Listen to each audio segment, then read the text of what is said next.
Welcome back to the Deep Dive. We have a real heavy hitter today. We do. We are looking at a topic that for the last 20 years or so has been essentially frozen in time, trapped in this block of ice made of fear, a lot of misinformation, and just outdated data. Right. We're talking about menopause. But specifically, a massive regulatory shift that just happened, one that flips the script from damage control to what our sources are calling luxury longevity. It really is a paradigm shift, and I don't use that phrase lightly. Wow. For a generation, the conversation around menopause was dominated by just one thing, the black box warning. That red flag. That red flag on the bottle that just said, stop, danger, don't touch. And now the FDA is effectively coming in and saying, we need to rethink that box. Which is huge.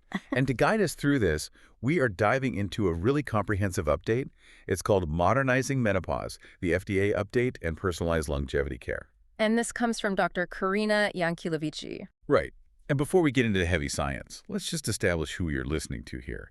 Because in the world of anti-aging and hormones, credentials, they matter a lot. They absolutely do. You have so many influencers online giving advice, but Dr. Ianculovici, she isn't just a commentator. She's a clinician with over 15 years in the trenches of women's health. Okay. She's the founder of the Mirelle Institute for Anti-Aging Medicine. And her board certifications, DNP, FAAMFM, ABAAM-HP, I mean, she is deep in the functional medicine space. She has the alphabet soup, but importantly, she's combining that clinical rigor with this longevity mindset. So our mission today is kind of twofold. First, we have to understand this bureaucratic earthquake. Why is the FDA removing these warnings now? And second, we're going to explore what she calls the precision longevity roadmap. Yeah. And a fair warning to you listening. Yeah. We're going to get into some very specific high-tech therapies later on, things like Clitoxin and vampire breast lifts. The names are catchy, maybe a little startling, but the physiology behind them is very, very serious. But you're right, we have to start with the catalyst, the FDA update. Okay, so let's set the scene. For nearly 2 decades, menopausal hormone therapy, MHT, has carried this class-wide black box warning. And for those who don't know, that is the strictest warning the FDA can slap on a prescription drug. It's the "this might kill you" label. It's usually for things with really life-threatening side effects. Exactly. And that label, it has a chilling effect. It scares patients, of course. Of course. But frankly, it scares doctors even more. A general practitioner sees that box and thinks, I'm not touching this. It created a massive treatment gap. Right. But the breaking news, which was highlighted by the Academy of Anti-Aging Medicine, is that the FDA has initiated the process to remove these class-wide warnings from many MHT products. That is a complete 180-degree turn. So what changed? Did the hormones themselves change, or did we just get better at reading the data? It's a bit of both, but mostly it's about the context of the data. The source is very clear. Those original warnings were based on data from the early 2000s. The Women's Health Initiative study era. Right. And in medical years, 20 years is a lifetime. That old data was looking at older formulations, often synthetic estrogens from, I think it was horse urine, and applying them to a very broad population with almost no nuance. So a blunt instrument approach, just hormones are bad for everyone. For everyone. Didn't matter if you were 50 or 75. But Dr. Ianculovici points out that modern formulations, like, say, a transdermal patch versus an oral pill, have a completely different safety profile. And then there's the timing issue. This is the critical piece, the window of opportunity. The FDA's new stance emphasizes an individualized risk-benefit assessment, and this is key, specifically for women under 60 or within 10 years of menopause onset. Okay, let's drill down on that. Why is that specific window under 60 or within 10 years? Why is that so important? Because the physiology is just different. If you start hormone therapy when a woman is, let's say, freshly menopausal, her receptors are still responsive, her arteries are generally healthy. So the hormones can actually be protective. They can be. But if you wait until she is, say, 75 and has established plaque in her arteries, throwing a large dose of oral hormones at that system can be risky. The FDA is finally acknowledging that nuance. So catch it early? The risk profile is completely different. Precisely. The cardiovascular and metabolic risks just are not the same. The source argues this regulatory change, it basically validates what functional medicine specialists have been saying for years. Which is what? The hormones were never the enemy. The lack of personalization was the enemy. It's a shift from avoid at all costs to use correctly. Correct. And that opens the door to the entire rest of Dr. Ianculovici's thesis. Because once you stop being afraid of the hormones, you can start looking at menopause for what it actually is. And she argues it is not just a hormonal event. That's an interesting distinction. We usually think, menopause equals low estrogen. That's the textbook definition. It is, but she's saying that's way too reductive. She calls it a whole system transition. Whole system. Think about it biologically. Estrogen receptors, they aren't just in the ovaries. They are everywhere. Right. In your brain, your bones, your blood vessels, your skin, your gut. So when those levels drop, it triggers this cascade across multiple systems. What systems are we talking about? She lists them out: neurological, metabolic, cardiovascular, musculoskeletal, and sexual health.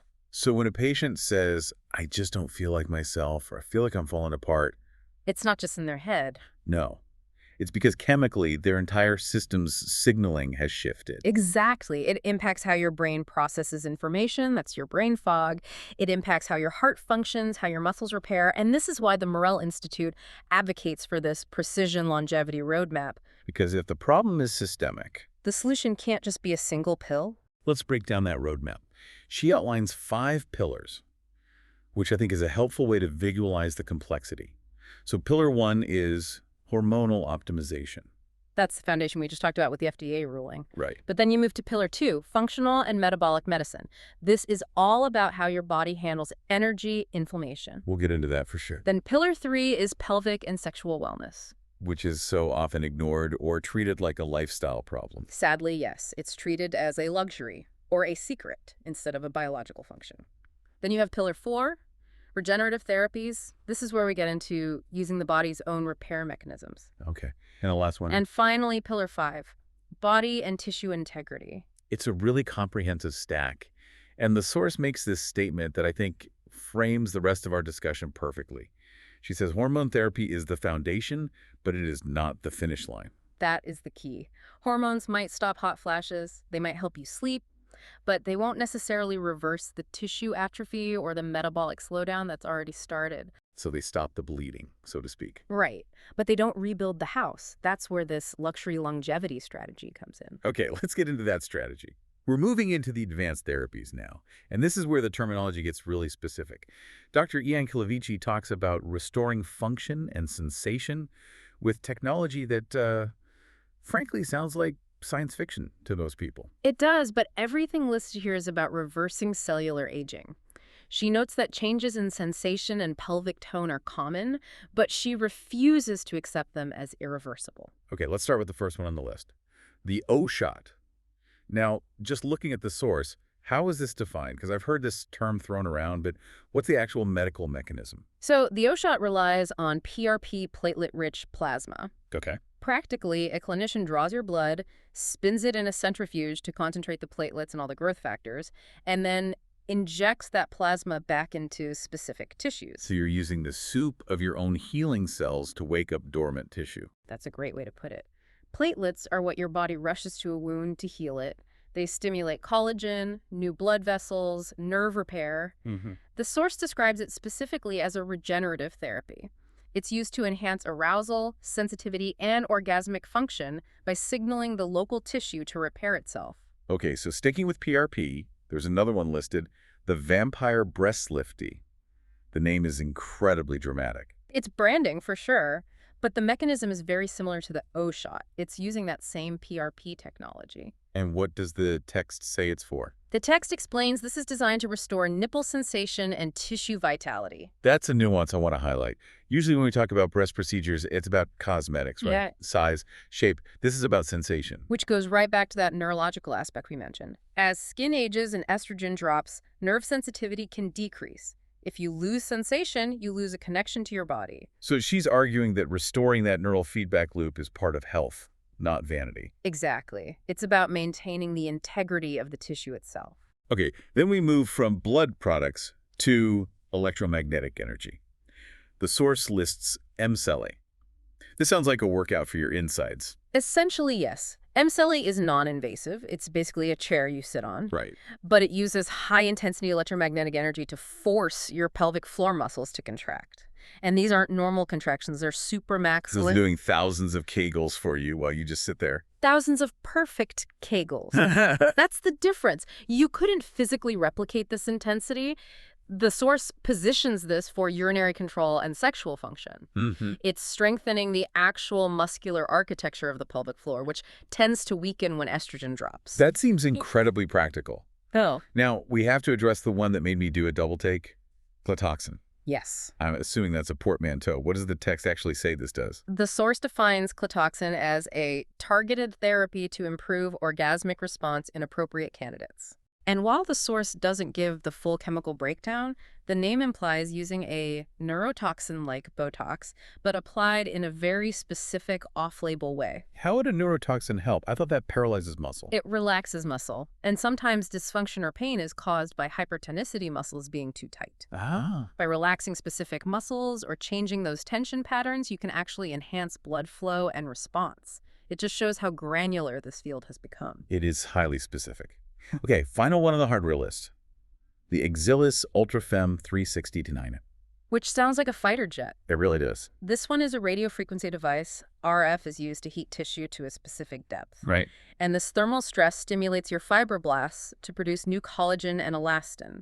So the source describes it for vaginal tightening, moisture, and tissue health. And Dr. Ianculovici is very firm on this point. She says these are not cosmetic add-ons. That is the crucial takeaway. If you view these as beauty treatments, you're missing the point. She argues they are core components of modern menopause medicine. If a woman is experiencing pain or loss of function, treating that is functional medicine. It's about restoring quality of life. And bodily autonomy. It's refusing to accept decline as the default setting. Which leads us perfectly into the other major area of decline people fear, metabolism. The metabolic missing link. Exactly. Because the common narrative is you hit 50, you gain 10 pounds around the middle, you get tired, and the doctor just says, welcome to getting older, buy bigger pants. And Dr. Ianculovici pushes back hard on that. She lists the symptoms, the weight gain, insulin resistance, fatigue, inflammation. She says these are often mislabeled as just normal aging. But in her view, they're physiological malfunctions. So what is actually breaking down inside? Why does the metabolism suddenly go on strike? It's the signaling again. Menopause alters your metabolic signaling. When estrogen leaves the building, muscle composition changes. You start losing muscle mass. It's a condition called sarcopenia, which tanks your resting metabolic rate. And she mentions mitochondrial efficiency, too. Right. The mitochondria are the power plants of your cells. They turn food into energy.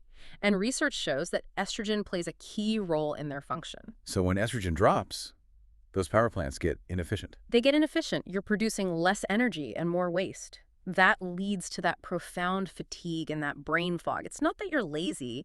Your cellular engines are literally sputtering. That is such a validation for people listening who feel like they are doing everything right, the salads, the walks, and nothing is happening. Right. So if eat less, move more isn't working, it's because the engine itself is broken. So how do we fix the engine? The approach starts with data. Functional lab testing. You can't optimize what you don't measure. You have to see where the inflammation is, what the insulin sensitivity looks like, what the hormone metabolites are doing. And once they have that data, then comes the personalized optimization. The source mentions peptide therapy specifically. peptides are having a massive moment right now. Yeah. For the listener who hears that word everywhere, what is the source saying about them in this context? In this context, you can think of peptides as signaling molecules. They're short chains of amino acids that act like keys to specific locks in the body. So if your body has stopped sending the build muscle or burn fat signal because of aging, specific peptides can step in and resend that message. They're used to help preserve muscle mass. Muscle preservation seems to be the hill Dr. Ianculovici is willing to die on. Because it is that important. Longevity begins at the metabolic level. That's a direct quote. Wow. If you lose your muscle, you lose your glucose disposal, your blood sugar goes up, you lose your stability, you accelerate aging. Menopause is that critical fork in the road. Intervene there, you can maintain the engine. Exactly. If you don't, it's a slippery slope toward diabetes and frailty. This has been a fascinating journey. We started with, a piece of paper, an FDA label change, and we've ended up redefining how we view the entire second half of life. It really connects all the dots. The FDA removing that black box warning is like the permission slip. It says, okay, we can touch this now. We can treat this. And her work shows us what to do after we get that permission. Right. It's what to do with that permission. The phrase used is menopause mastery. It's a really empowering concept, isn't it? We're moving from this fear-based model, don't take this, it's dangerous, to a precision model. We have the technology now, from bioidentical hormones to radio frequency to peptides, to manage this transition so that vitality isn't just lost. It challenges the whole idea that suffering is a virtue, or that aging requires this surrender of function. Exactly. The source implies that menopause isn't the end of vitality. It's just a physiological shift that can be managed. It's an engineering problem. An engineering problem, not Yeah. a character flaw. I want to leave our listener with a thought that really stuck with me reading this source. We spent the first part of this deep dive talking about how the medical establishment is finally scrubbing warnings that were based on data from 20 years ago. That is a long time to be wrong, or at least to be outdated. It is. It's an entire career for some doctors. So, if the danger signs on hormone therapy were based on a context that just doesn't exist anymore, what else are we doing? What other aspects of our health or our bodies are we managing based on fears from 2005 instead of the personalized science we have right now? That is a question we should all be asking our doctors. Something to chew on. Thanks for diving deep with us. See you soon.